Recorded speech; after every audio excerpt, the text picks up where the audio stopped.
আপনি হতে পারেন একজন কৃষক, আপনি হতে পারেন একজন শ্রমিক, আপনি হতে পারেন একজন ভ্যান চালক।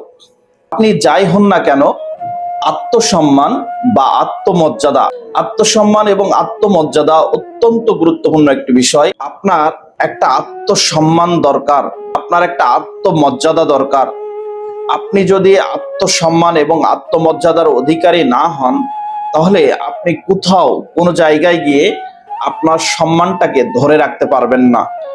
আপনি সব জায়গায় অপমানিত হবেন, অসম্মানিত হবেন, সবাই আপনাকে ছোট করে দেখবে।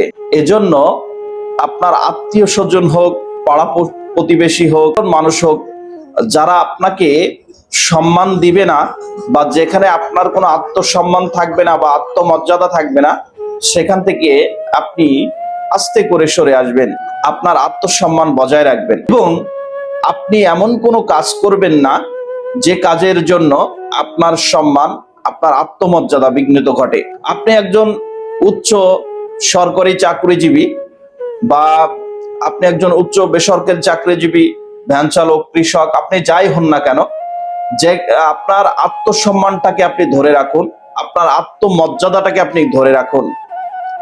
আপনার কাজ এবং আপনার কর্ম যেন আপনাকে আপনার যে আত্মসম্মান বা আত্মমর্যাদা আছে এইটাকে নষ্ট না করতে পারে।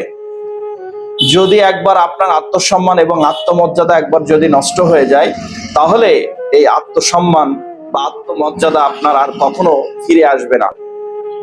এজন্য আপনাকে অবশ্যই কোন কাজটা করতে হবে, কোন কাজটা আমার করা উচিত না, এইটা অবশ্যই আপনাকে বিবেচনা করতে হবে।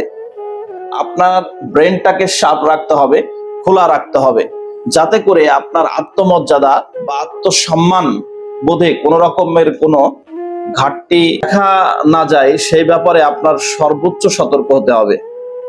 আপনি যখনই আত্মমর্যাদার অধিকারী হবেন, আপনি যখনই আত্মসম্মান এর অধিকারী হবেন, তখন কিন্তু সবাই আপনাকে সম্মান করবে, শ্রদ্ধা করবে, ভালোবাসবে। আপনার কর্ম, আপনার কাজ, আপনার আত্মসম্মানকে যদি ছোট করে, নষ্ট করে, তাহলে আপনি আর কোথাও নিজেকে মেলে ধরতে পারবেন না।